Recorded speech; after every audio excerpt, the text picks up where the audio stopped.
रमन और सेल। एक दिन रमन के घर पर। रमन, अब मेरे नए बूट कैसे लगते हैं भाई? खलीफा, यह कितने के खरीदे हैं? 200 रुपए। बूट हाउस में सेल लगी है खलीफा, वहाँ एक जोड़ी 50 रुपए में मिल रही है।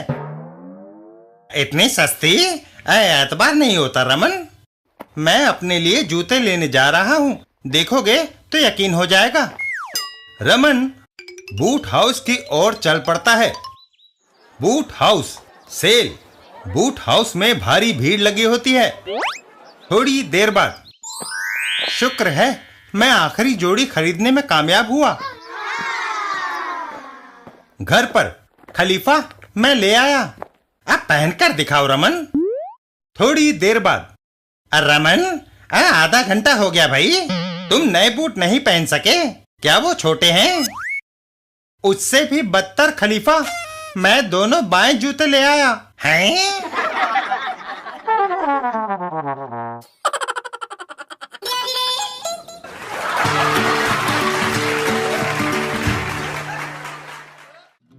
पिंकी और पौधा।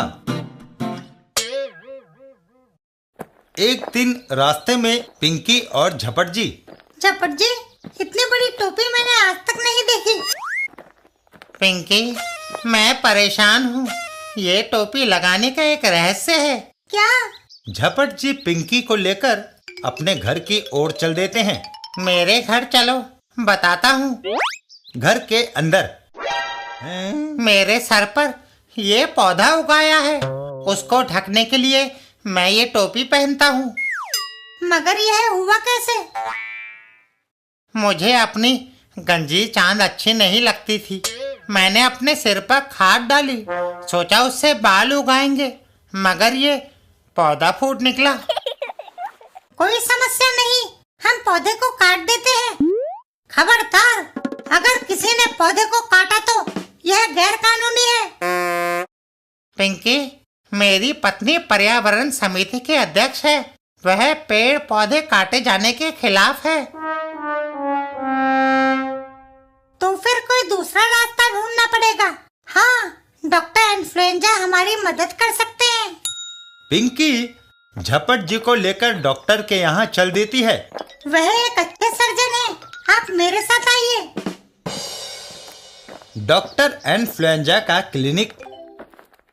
डॉक्टर साहब, कोई तरकीब बताइए कि पौधे को बिना काटे उससे छुटकारा पाया जाए। ऑपरेशन, गर्दन का ऑपरेशन करके उसे धड़ से अलग कर दिया जाए। वाह वाह। नहीं, मैं मरना नहीं चाहता। और झपट जी बाहर दौड़ लगा देते हैं। रुको। नहीं, वह डॉक्टर है या कसाई। तभी जोर की आंधी चलने लगती है। ओह, आंधी, तूफान। झपट जी, कहाँ हो? आंधी रुकने पर, वाह, आंधी में आपके सिर का पौधा उखड़ गया। कमाल है। हैं?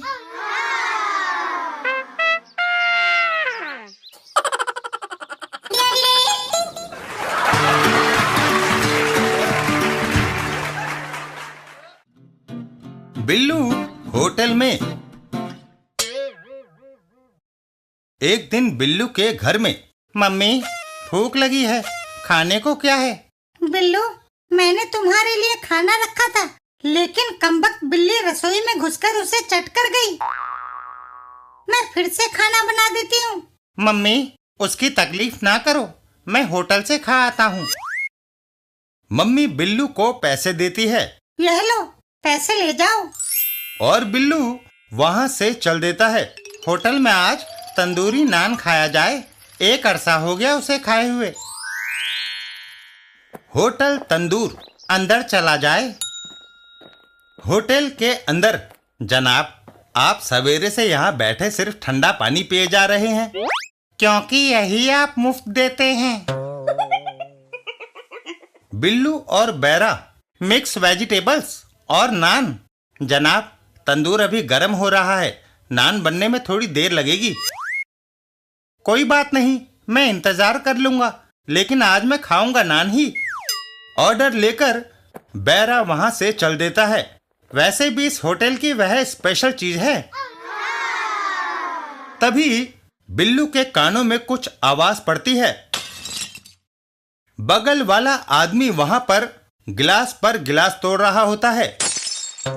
भैयन, क्यों गिलास तोड़ रहे हो? देखते नहीं क्या लिखा है? ऑन फायर ब्रेक ग्लास, यानी आग लगने पर गिलास तोड़ो। अरे वह नहीं, यह गिलास तोड़ना है जिसमें आग बुझाने का यंत्र रखा है। देखो, अभी 1 सेकंड में आग बुझती है।